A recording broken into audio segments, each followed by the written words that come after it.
ఏం చెప్తారు? ప్రెస్ మీట్లో మాట్లాడింది మొత్తం మీరు వినుంటారు. జగన్మోహన్ రెడ్డి గారు మాట్లాడింది అధికారంలోకి వస్తే ఏ రకంగా ఏం జరగబోతోంది అనే విషయాలకు సంబంధించి ఏ రకంగా బెదిరింపులో దిగారు, ఏం మాట్లాడారు అనేది మొత్తం మీరు విన్నారు.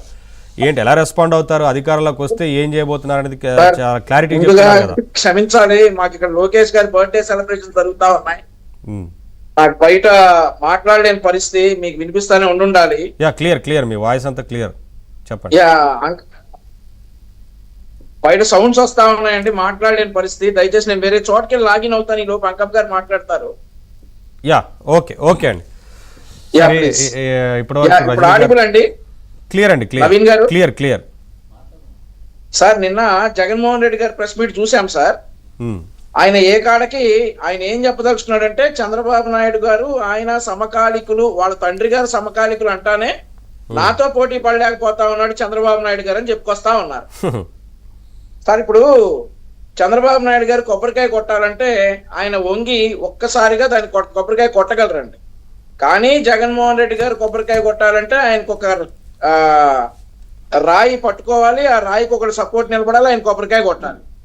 అందులో జగన్మోహన్ రెడ్డి గారు ఏం సమకాలికులు, జగన్మోహన్ రెడ్డి గారు ఎంత చిన్నోడో చూసుకోవచ్చు. సో ఇట్లాంటి విషయాలన్నీ కూడా నిన్న చేసినటువంటి కామెంట్స్ అన్ని కూడా చూసుకుంటే సార్, ఆయన జగన్మోహన్ రెడ్డి గారి మా పరిస్థితి ఏంటంటే, ఇప్పుడు నేను చంద్రబాబు నాయుడు గారితో పాటు నాయకుడిని, ఆయనకు ఉన్నటువంటి పేరు నాకుంది అని చెప్పేటటువంటి ప్రయత్నం జగన్మోహన్ రెడ్డి గారు నిన్న చేసినటువంటి సందర్భం. ఇంకోటి, జగనన్న భూ హక్కు గురించి మాట్లాడాడు సార్. నవంబర్ 18,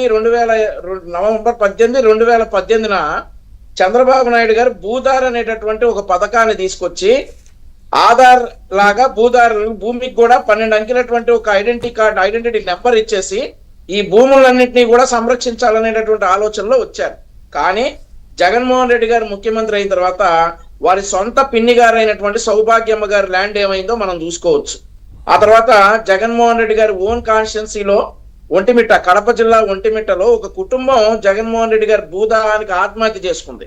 ఇవన్నీ చెప్పకుండా చంద్రబాబు నాయుడు గారు మా క్రెడిట్ తీసుకున్నారు, మా ల్యాండ్ అంతా దోచేశారని చెప్తా ఉన్నాడు.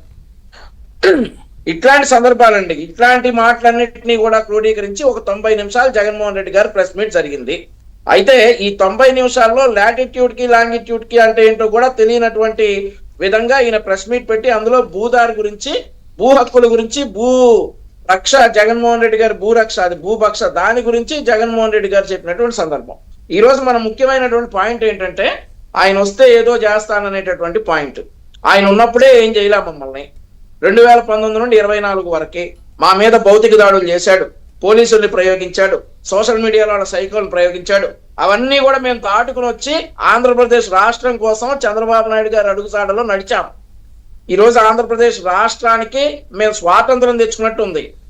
చంద్రబాబు నాయుడు గారిని ముఖ్యమంత్రిని చేసుకున్నాం. ఈ రోజు ఆంధ్రప్రదేశ్ రాష్ట్రం ప్రగతి పథంలో వెళ్తా ఉంది. మళ్ళీ ఇతను నేను వచ్చేసి మిమ్మల్ని ఇది చేస్తానంటే అవన్నీ భయపడేవాడు ఎవడు లేడు. మళ్ళీ అసలు విషయం ఏంటంటే, అసలు జగన్మోహన్ రెడ్డి మళ్ళీ వచ్చే ప్రసక్తే లేదని చెప్పి ఈ సందర్భంగా నేను తెలియజేసుకుంటా ఉన్నా. మరొక విషయం చెప్పాడు సార్, ఇప్పుడు జగన్మోహన్ రెడ్డి గారి ప్రెస్ మీట్ ఆశాంతం క్రెడిట్ చోరీల మీద జరిగింది. ఇప్పుడు అలా చూసుకుంటా ఉంటే జగన్మోహన్ రెడ్డి క్రెడిట్ చోరీలు 100 చెప్తాం, చంద్రబాబు నాయుడు గారి క్రెడిబిలిటీ 1000 చెప్తాం. సో అవన్నీ చెప్పుకుంటా పోతే ఇక అసలు మేము జగన్మోహన్ రెడ్డి అనే వ్యక్తి గురించి పట్టించుకోకూడదని అనుకుంటా ఉంటే అతను మాటికి ఇలా ప్రెస్ మీట్ల ముందుకు వచ్చేసి, నిన్నటికి మెయిన్ కారణం ఏంటంటే, విజయసాయి రెడ్డి గారు ఒక ఆయన ఎంక్వైరీకి వెళ్ళాడు. ఎంక్వైరీకి వెళ్ళిన తర్వాత ఆయన చేయాల్సినటువంటి కార్యక్రమాలన్నీ కూడా ఆయన ఏం మాట్లాడతాడా అనేటటువంటి భయంతో డైవర్ట్ చేయడానికే జగన్మోహన్ రెడ్డి గారు నిన్న ప్రెస్ మీట్ అంటా ముందుకు వచ్చాడు. సో ఇవన్నీ గమనిస్తా ఉన్నారు. జగన్మోహన్ రెడ్డి గారు మళ్ళీ వచ్చేదే లేదు, ఆయన మమ్మల్ని చేసేదే లేదు. అదంతా కూడా ఇక అయిపోయిన story. Jaganmohan Reddy is a past history. Andhra Pradesh రాష్ట్రంలో past and bad history. Jaganmohan Reddy గారు మళ్ళీ అధికారంలోకి వచ్చే ప్రసక్తే లేదు. సో ఆయన మమ్మల్ని ఏం చేస్తాడు సార్? ఉన్నప్పుడే ఏం చేయలేదు. ఆయనే క్లారిటీ ఇచ్చారు కదా, అధికారంలోకి వస్తే ఏం చేస్తామని చెప్తున్నారు కాబట్టి అది ప్రజలకు అవసరం లేదు. ఆయన ఏం చేస్తామని చెప్తున్నారో ఆ విషయాలన్నీ ప్రజలకు అవసరం లేదు.